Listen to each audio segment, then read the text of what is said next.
اللهم صل على محمد وعلى آل محمد۔ السلام علیکم ورحمۃ اللہ وبرکاتہ۔ آج کے اس سبق میں ہم سیکھیں گے سورۃ البقرہ کی آیت نمبر 258 سے، اور پارہ نمبر 3 ہے تلک الرسل۔ آج کا سبق شروع کرتے ہیں۔ اعوذ باللہ من الشیطان الرجیم، بسم اللہ الرحمن الرحیم۔ آیت نمبر 258 سے ایک رکوع مکمل ہے۔ آج کے سبق میں ایک مکمل رکوع پڑھیں گے، جس میں اللہ تبارک و تعالی نے زندگی اور موت کا ایک احوال ذکر فرمایا ہے کہ زندگی دینا اور موت دینا اللہ کے ہاتھ میں ہے۔ 3 طرح کے قصے اس میں بیان ہیں، اور اس میں یہی بات ذکر کی گئی کہ زندگی دینے والا اور موت دینے والا اللہ تبارک و تعالی ہے، اور جتنے مر چکے ہیں اللہ سب کو قیامت میں زندہ فرمائے گا۔ آج کا یہ سبق شروع کرتے ہیں۔ أَلَمْ تَرَ إِلَى الَّذِي حَاجَّ إِبْرَاهِيمَ فِي رَبِّهِ أَنْ آتَاهُ اللَّهُ الْمُلْكَ۔ أَلَمْ تَرَ، کیا نہیں آپ نے دیکھا، إِلَى الَّذِي، اس شخص کی طرف، حاجہ جس نے جھگڑا کیا، ابراہیم حضرت ابراہیم علیہ السلام سے، فی ربہ اس کے رب کے بارے میں، ان آتاہ اللہ یہ کہ آتاہ دے رکھی تھی، ہی اسے آتاہ دے رکھی تھی اسے اللہ نے الملک حکومت۔ وہ جو نمرود بادشاہ تھا اللہ نے اس کو حکومت دے رکھی تھی، تو وہ اللہ کے بارے میں حضرت ابراہیم علیہ السلام سے جھگڑا کر کے پوچھنے لگا کہ تمہارا رب کیسا ہے۔ اذ قال ابراہیم ربی الذی یحیی ویمیت قال انا احیی وامیت۔ اذ قال ابراہیم، جب کہا ابراہیم نے، ربی میرا رب، الذی وہ ہے، یحیی جو زندگی دیتا ہے، ویمیت اور موت دیتا ہے۔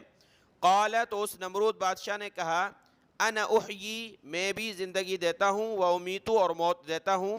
یعنی اس نے کہا کہ میں کسی جو قید خانے میں قید ہے، جس پر سزائے موت ہو چکی ہے، اس کو چھوڑ دیتا ہوں، یعنی میں نے اس کو یہ زندگی دے دی، اور ایک ناحق شخص کو میں نے مار دیا، قتل کر دوں تو میں نے اس کو موت دے دی۔ اس طرح وہ سمجھا، یعنی حضرت ابراہیم علیہ السلام نے اللہ کی جو قدرت بیان کی زندگی اور موت دینا، تو وہ نمرود بادشاہ کا جو اتنا دماغ جو ہے بند تھا، ہدایت اس کے پاس نہیں تھی، جہالت تھی، تو وہ اس بات کو بھی سمجھ نہیں سکا کہ کوئی پہلے سے موجود ہی نہ ہو اس کو زندگی دینا، زندہ کرنا، جیسے انسان پہلے نہیں تھا اللہ نے زندہ کیا۔ اس طرح حضرت ابراہیم علیہ السلام فرما رہے ہیں، لیکن اس نے سمجھا کہ جیسے زندگی دینا ہوتا ہے، میں نے ایک قیدی کو رہا کر دیا، اس کو زندگی دے دی، اور ایک شخص تھا جو قصوروار نہیں تھا، اس کو مار دیا، وہ موت دے دی۔ تو حضرت ابراہیم علیہ السلام نے دوسرے طریقے سے اس کو سمجھایا۔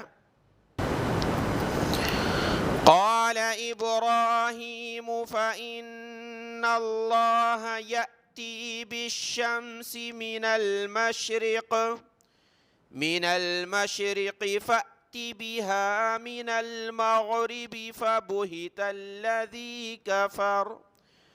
قال ابراہیم، کہا حضرت ابراہیم علیہ السلام نے، فإن اللہ بے شک اللہ، یأتی بالشمس لے کر آتا ہے سورج کو، من المشرقی مشرق سے، یعنی مشرق سے اللہ سورج کو نکالتا ہے، فأتی بہا فأتی پس تو لے آ، بہا اس سورج کو، من المغربی یعنی مغرب سے لے آ اگر تو اپنے آپ کو رب کہتا ہے، فبہت الذی کفر تو وہ حیران رہ گیا، الذی جس نے کفر کیا۔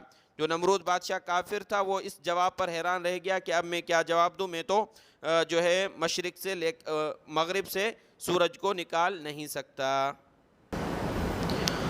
واللہ لا یہدی القوم الظالمین، اور اللہ نہیں ہدایت دیتا ظالم قوم کو. یعنی اس کے باوجود بھی نمرود بادشاہ نے نہیں مانا تو اللہ فرماتے ہیں کہ ایسے ظالم لوگوں کو اللہ بھی ہدایت نہیں دیتا، راہ راست پر نہیں لاتا.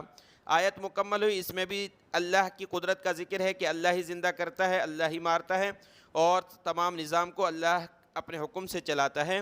آیت نمبر 259 دیکھیں. أو كالذي مر على قرية وهي خاوية على عروشها. او یا کالذی اس شخص کی طرح، مرہ جو گزرا، یا اس شخص کی مثال کی طرح مرہ جو گزرا، علی قریۃ ایک بستی، ایک علاقے پر، وہی اور وہ بستی، خاویۃ گری پڑی تھی، علی عروشها اپنی چھتوں پر، یعنی گھروں کی چھتیں گریں اور اس کے بعد دیواریں چھت پر گر گئیں تو وہ سارا علاقہ تباہ تھا، برباد تھا، چھتوں پر وہ گھر گرے ہوئے تھے. قال أنا يحيي هذه الله بعد موتها.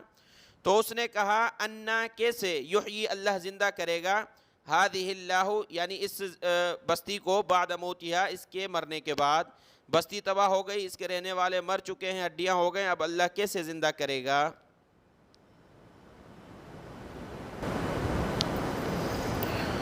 فَأَمَاتَهُ اللَّهُ 100 عَامٍ ثُمَّ بَعَثَهُ.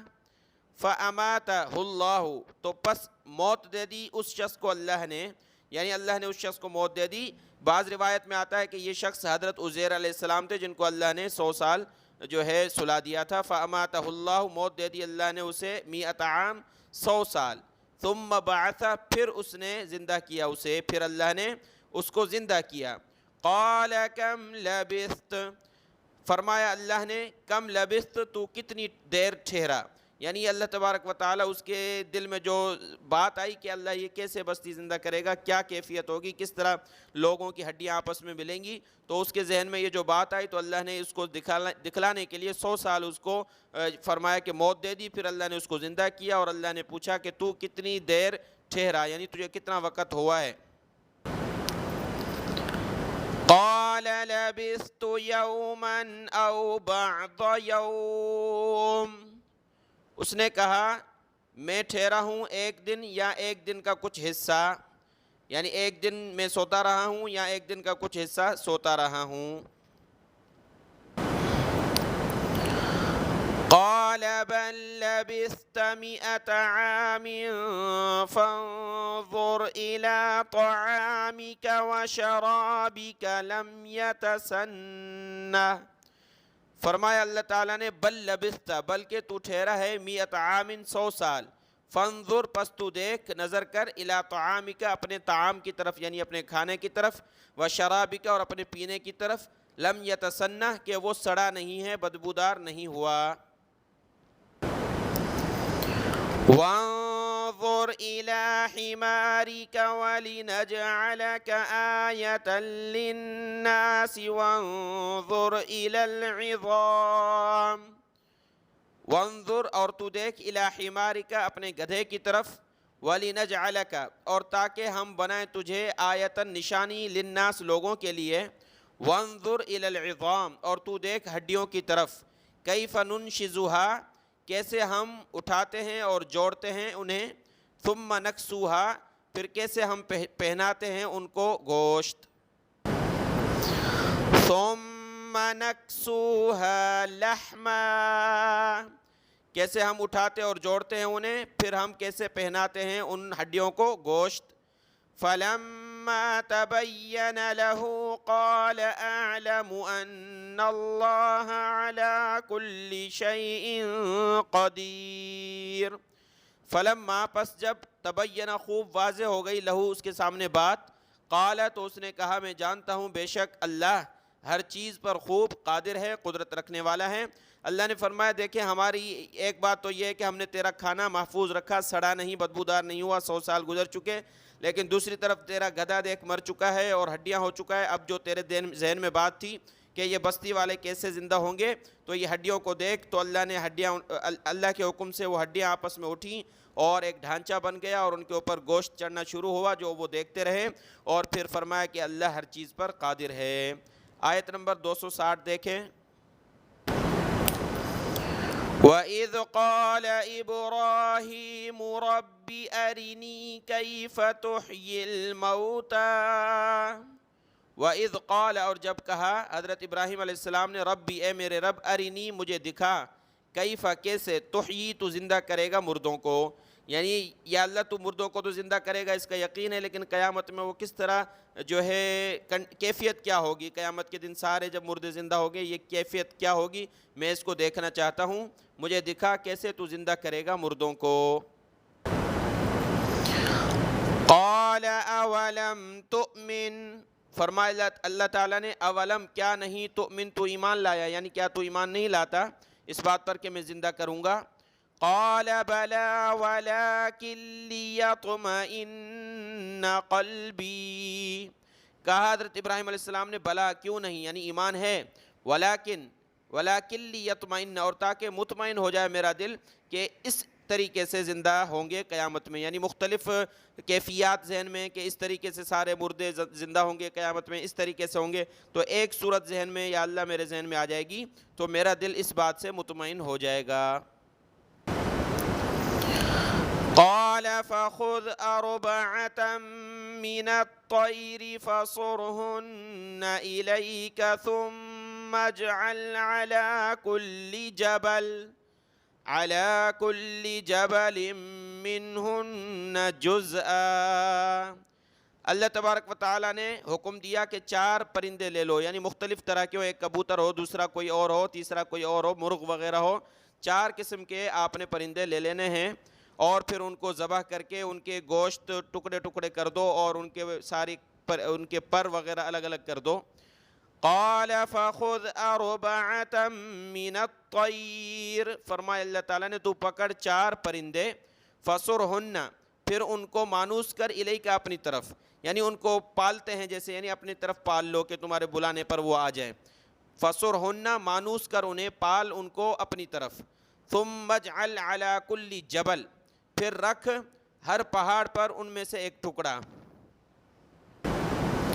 یعنی ان کو پالنے کے بعد ذبح کر کے ان کے ٹکڑے کر کے ان کا قیمہ بنا دے، اور اس میں پر بھی شامل ہوں، ٹانگیں بھی، سارے جسم کے اعضاء ہوں، کوئی پھینکنا نہیں ہے، تو وہ سارے جسم کے اعضاء اور سارے آپس میں ملا دیے، 4 پرندے، وہ الگ جنس تھی وہ الگ جنس تھی، 4 کا گوشت ملا کے پھر ٹکڑے ٹکڑے مختلف پہاڑوں پر رکھنے ہیں۔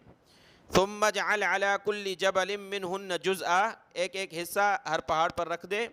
ثم ادعهن يأتينك سعيا، ثم ادعهن، پھر پکار انہیں، یأتینک، آئیں گے تیرے پاس دوڑتے ہوئے، یعنی جیسے دنیا میں تو ان کو بلاتا تھا جب وہ ان کو دنیا میں تو یہ ذکر چل رہا ہے، یعنی جب آپ نے اس کو پالا تھا وہ بلاتے تھے، آواز دیتے تھے، آپ کی طرف دوڑتے آتے تھے، تو اسی آواز میں آپ بلائیں۔ ابھی تو ٹکڑے ہوئے پڑے ہیں، گوشت ہے، بالکل ذبح ہو گئے، پہاڑ پر پڑے ہوئے ہیں، تو آپ ان کو پکارو۔ تو حضرت ابراہیم نے آواز دی، جس آواز سے وہ پہلے بلاتے تھے وہی پرندے آپس میں مل کر اپنا اپنا حصہ ان میں لگا، پر لگے، اور وہ دوڑتے ہوئے حضرت ابراہیم علیہ السلام کے پاس آنے لگے کہ اسی کیفیت سے اللہ آواز دے گا اور ساری مخلوق اللہ کے حضور جمع ہوگی۔ وَاعْلَمْ أَنَّ اللَّهَ عَزِيزٌ حَكِيمٌ، اور جان لے اے ابراہیم کہ بے شک اللہ خوب غالب، خوب حکمت والا ہے۔ یہ رکوع مکمل ہوا، آگے مال خرچ کرنے کے بارے میں، اللہ کے راستے میں مال خرچ کرنے کے بارے میں ترغیب ہے اگلے رکوع میں، اور یہاں یہ دیکھیں اللہ نے فرمایا پکارو انہیں، وہ دوڑتے ہوئے آئیں گے آپ کے پاس۔ تو پرندے ہیں، دوڑتے ہوئے کیوں آئیں گے، اڑتے ہوئے آئیں؟ تو علماء نے فرمایا کہ اڑنے میں یہ ہو سکتا ہے کہ اوپر چلے جائیں پھر نیچے آئیں، تو ہو سکتا ہے بندہ کہے بھائی جو پرندہ ہم نے بھیجا تھا وہ ہے، پتہ نہیں دوسرا آ گیا، تو اللہ نے فرمایا تیرے سامنے ہی دوڑتے ہوئے تیرے پاس آئیں گے تاکہ تجھے کوئی شک نہ ہو، اور تجھے اللہ کی اس حکمت کے بارے میں یقین ہونا چاہیے کہ بے شک اللہ خوب غالب حکمت والا ہے۔ آج کا یہ سبق مکمل ہوا، اس سبق کو اچھے طریقے سے دیکھ لیں، دعاؤں میں یاد۔ السلام علیکم ورحمۃ اللہ وبرکاتہ۔